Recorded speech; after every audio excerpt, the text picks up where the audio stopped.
Welcome to A.U.M. I'm your host, Kalli Fedosinko of Kalli Collective, a digital marketing agency designed to build relationships between financial advisors and their target audience through data-driven content, websites, and advertising. Our episode today is brought to you by the Financial Planning Association, otherwise known as the FPA. The FPA is a great resource center providing education, support, and networking opportunities for financial advisors like you. Now, we normally have our episodes brought to you live in real time, but today our episode is pre-recorded, still recorded live, meaning we don't edit it, but we won't have the ability to answer your questions on air. Please still ask them in the comments and we'll comment back with our answers. So today we're talking with industry expert Duncan McPherson. Duncan is an advisory growth coach helping advisors create playbooks to take their firms to the next stage of growth. And Duncan may not know it, but we've shared some clients. And I've always been super impressed how every single one of them had a defined process, which was easy for my team to promote and use in their content. So today we'll be talking about how advisors can not only create a marketable process, we'll also talk about the steps that you can use in your content to set you apart as an expert. So please welcome with me, Duncan. Hello, Kalli. How are you? I am doing good. How are you, Duncan? Good to see your chipper and cheery self. Yes, I'm ready to go. Even though it's a little bit later, we're recording an hour later than I normally do. So I had to, eat lunch real fast, chug my cherry Coke. I'm actually glad because I had a little travel adventure last night that was, let's just say, hard on the body and mind. So I'm highly caffeinated, and I'm glad we're starting a little later because otherwise I wouldn't be here because of that disruption. But all good. Really great to be here. Travel. I mean, it can go one way or the other. I just hope for same-day service. That's all I ask for now. I don't, peanuts and a beverage. I expect nothing aside from just getting there. Right? Yeah. So, Duncan, you've got this business, Pareto Systems. Also, did I pronounce your last name right? McPherson? It's actually goes McPherson, but I've been called a lot, so it works. Is it Irish? Scottish. I love that. My parents lived in Scotland for 5 years before I was born. It's a beautiful place. Have you been? I have. I went last year and it was gorgeous. Gorgeous. Sorry, I totally derailed the topic there. So you have this business, Pareto Systems. How did you get started and how long have you been working with advisors? I've been working with advisors for about 30 years. It started very accidentally. I had another business, marketing business, actually. And many of my clients were financial professionals, and I just identified it as being a great space. I had a fascination back then with all things around currency. I collected currency from around the world. I studied many aspects of the business and the industry and the players, and just got to know financial advisors, and then started to realize, okay, this is a good place to be. Yeah. And how are you helping them now? So it started with marketing and then it's developed into coaching from what I understand, but walk us through how you're helping advisors today. Well, thanks. We have developed and refined a process that starts with helping a financial professional maximize their organic growth model to competitor-proof existing relationships, get out in front of money in motion for total client engagement, and then ultimately advocacy. So they don't need to go out and convince new people to become clients. They just work with the people who are already convinced. So that's the starting point. While we're doing that, we put a huge emphasis on developing enterprise value, right? Because every business is built to be sold. So the end game is to monetize the life's work. Yep.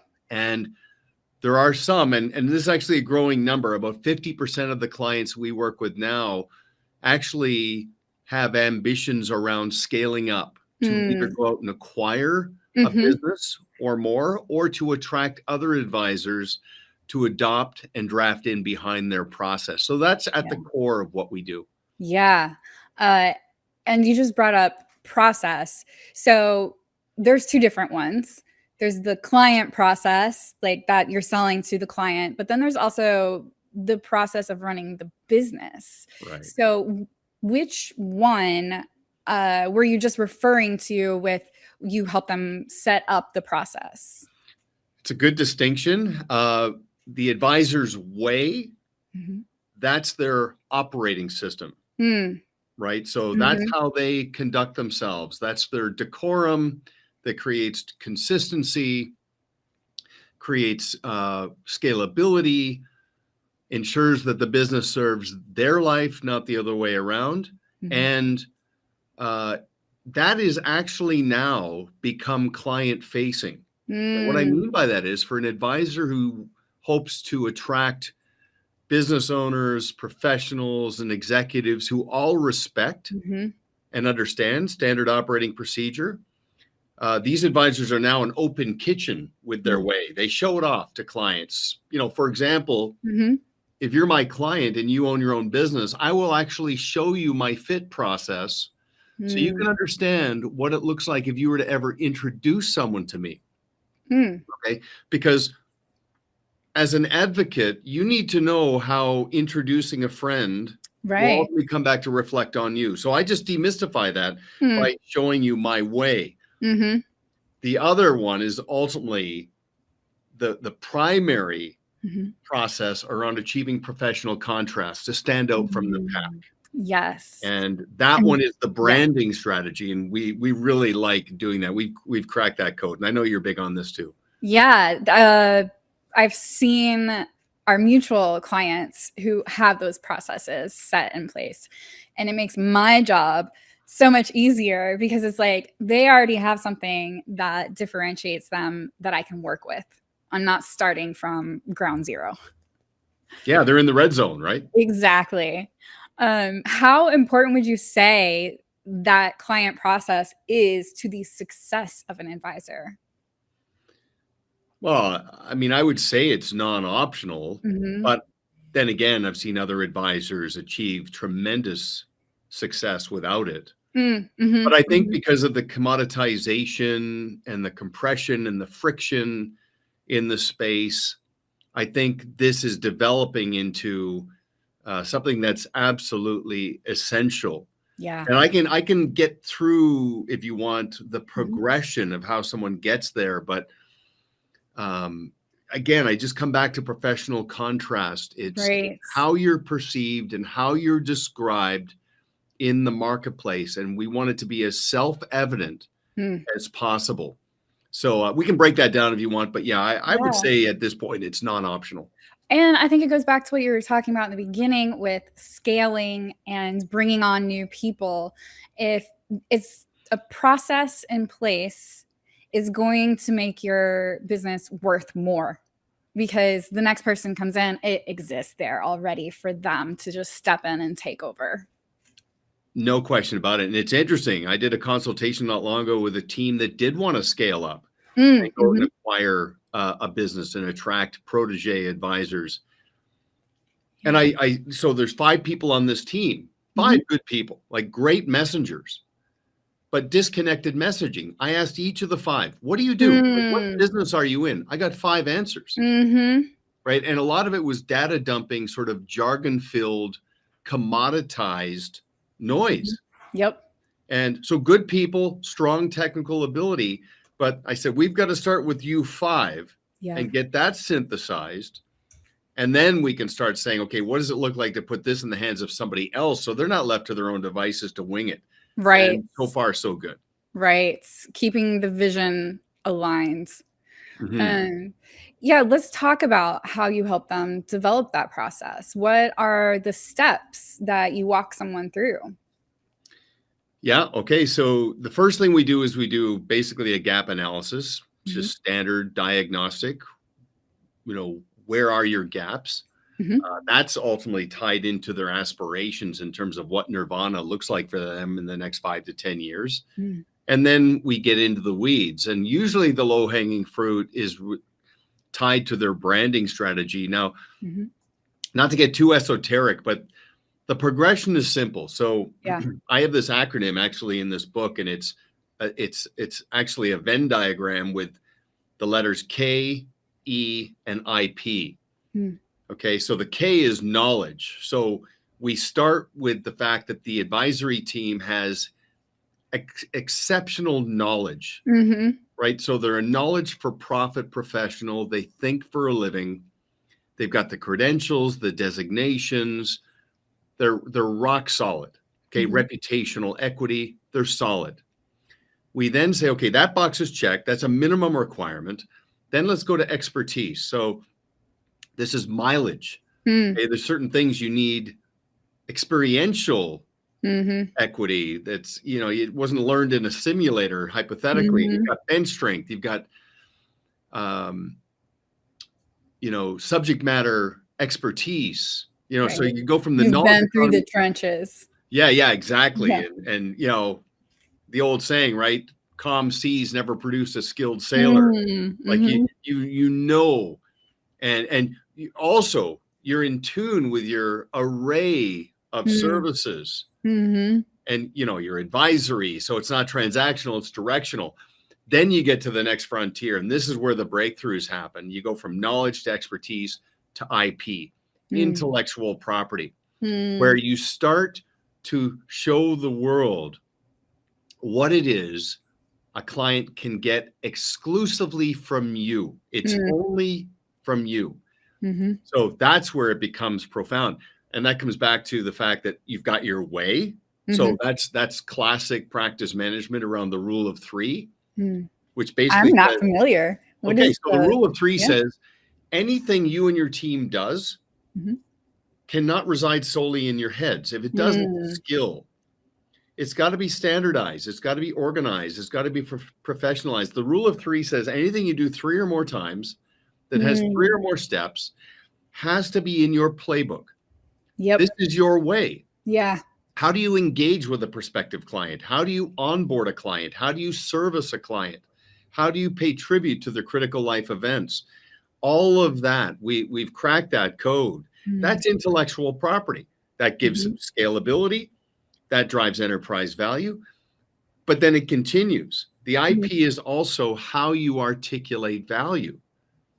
You ask most financial advisors, like, what do you do? What makes you different?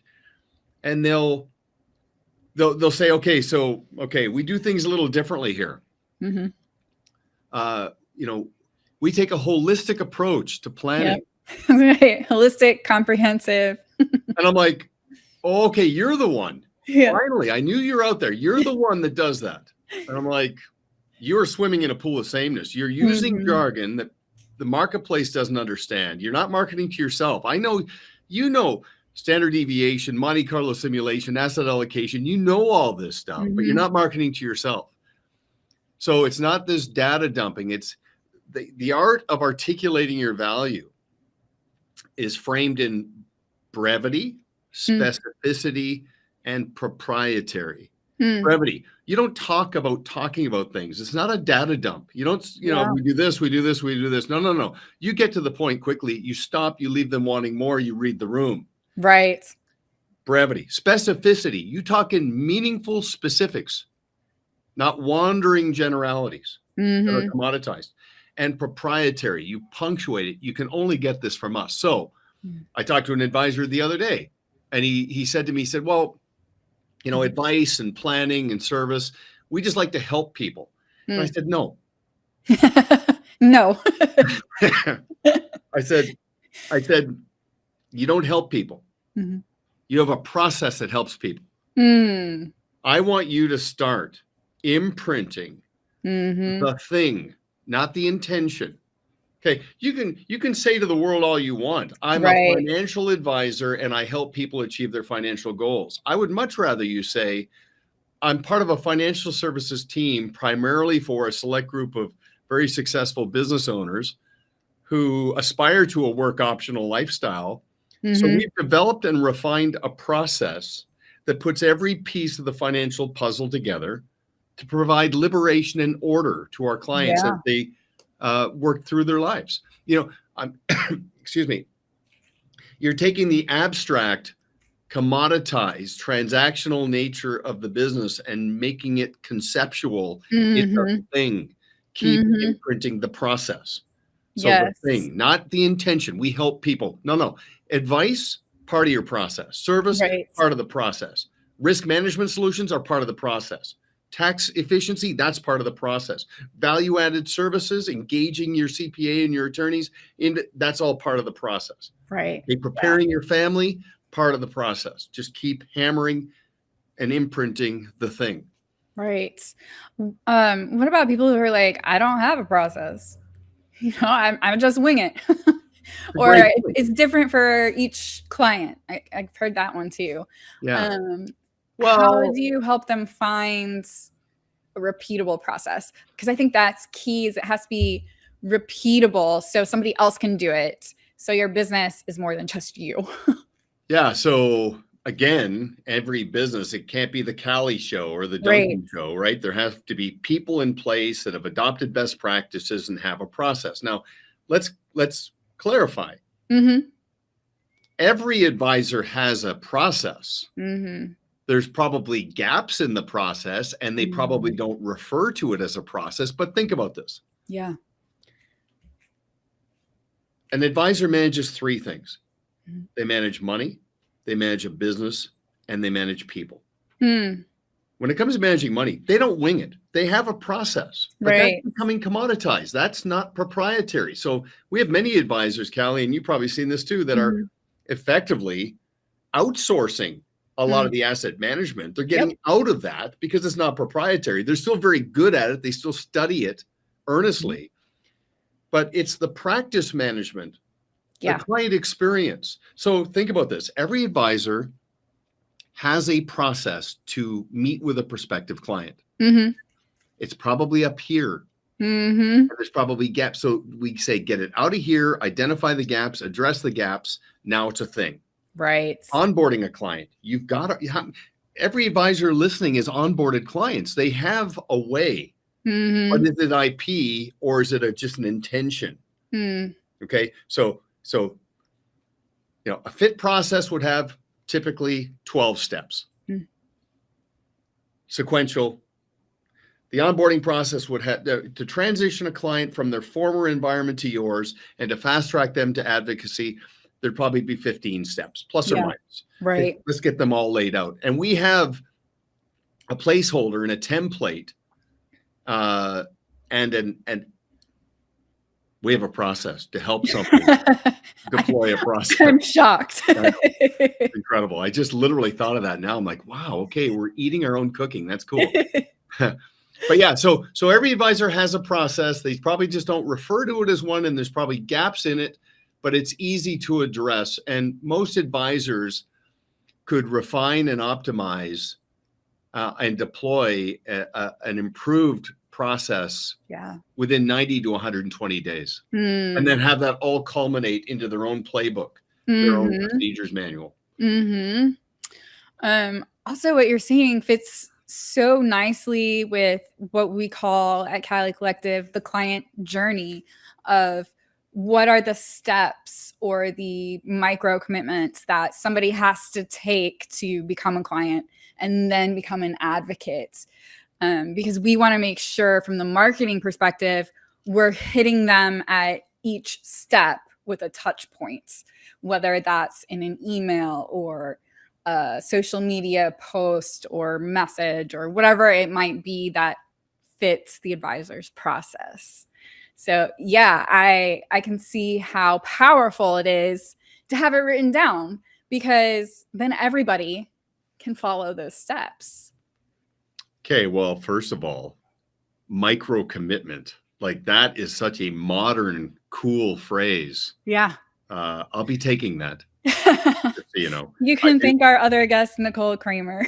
Okay, micro commitment. That's cool. Okay, so to your point, an enlightened financial professional and their team will bookend client service with client experience. So client service is basically conveying to the clients that, look, There is a red phone under a glass jar sitting on our desk, and when it rings, the world stops. Okay. You have a need that requires attention and must be addressed.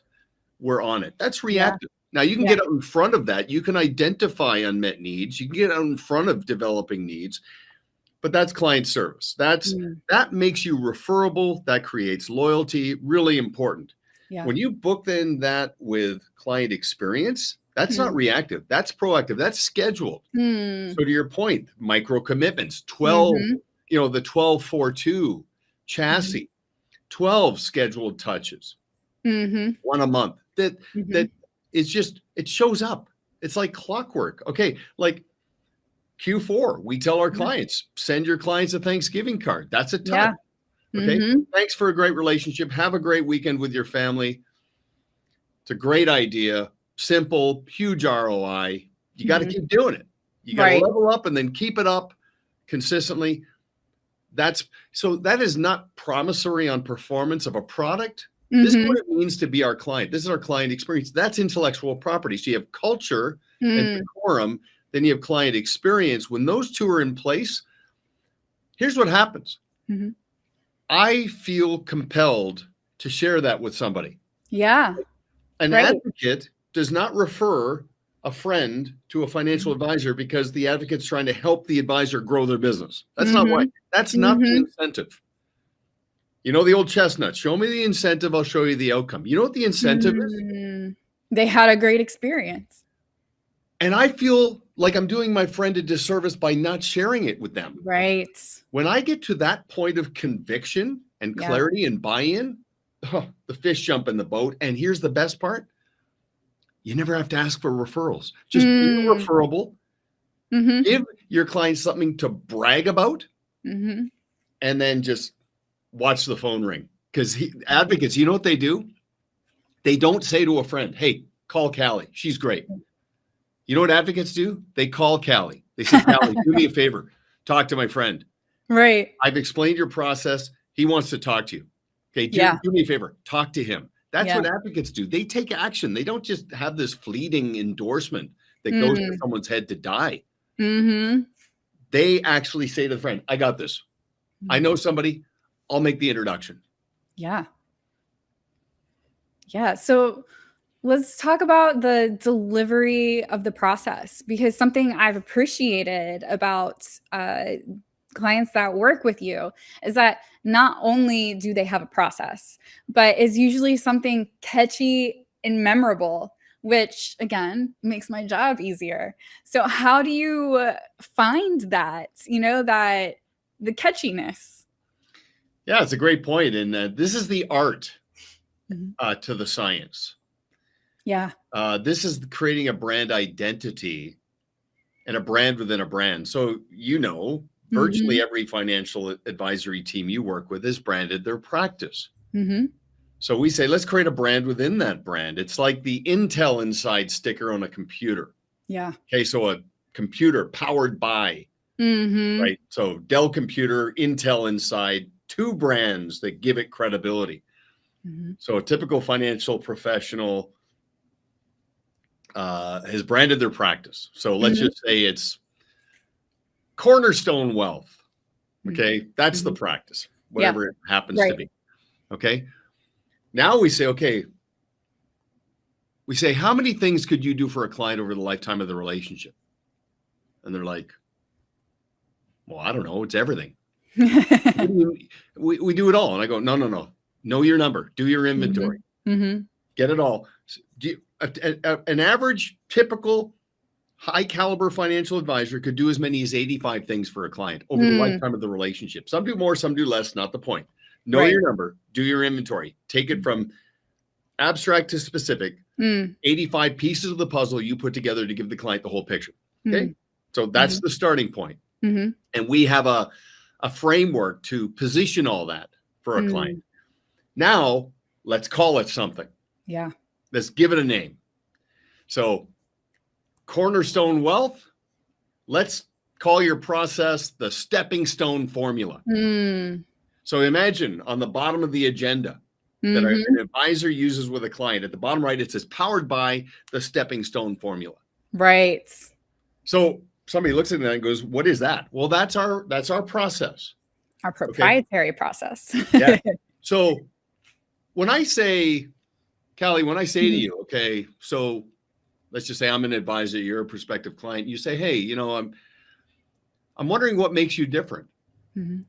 And I say, well, I mean, I don't want to oversimplify it, but we have great people.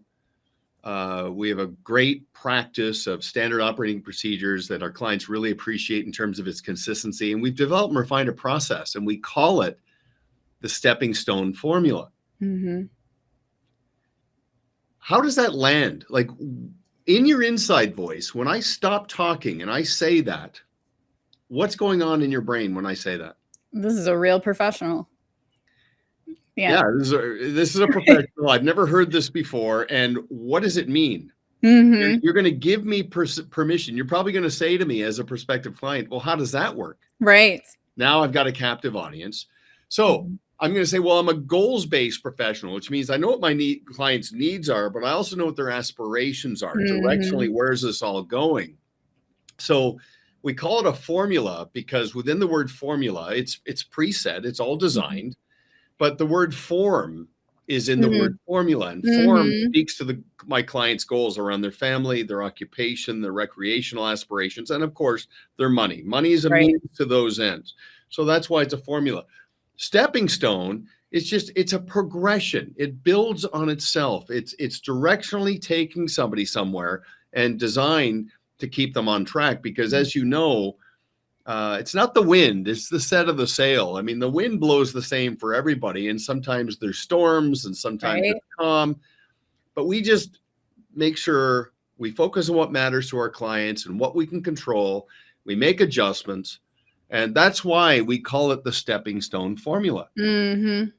So that's obviously simplified and accelerated, but that's just an example of how to create a brand identity. So at the bottom of emails, Mhm. it would say, ask us about the stepping stone formula. Right. On the website, under About Us, Mhm. home of the stepping stone formula. And here's what's great. Yeah. Financial professional gets a massive referral from a long-term client. It's the first introduction they've ever made. Mm. The advisor calls up the advocate and says, hey, thanks for introducing your friend to me. Means the world. I have to ask, when I met your friend, I mean, he was so bought in and predisposed. What did you say? How did you describe us? And the client says, what did I say? Well, I had my friend over for a barbecue. He went off on a rant about Mhm. his current advisor, asked me how I felt about mine.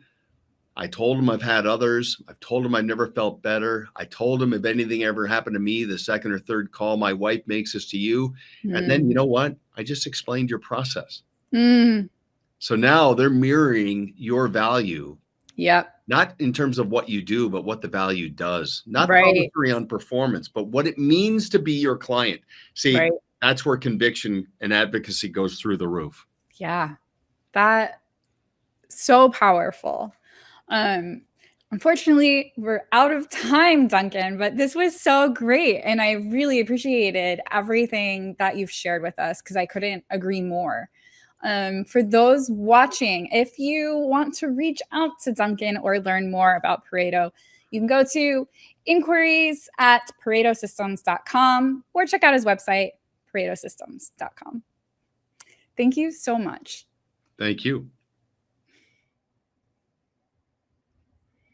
For those watching, find out what your marketing score is. Are you savvy or are you sorry? And then lastly, join us next week as we talk with Andrew Shedlock about the regulations around testimonials. He is an attorney and he will give us the 411 on what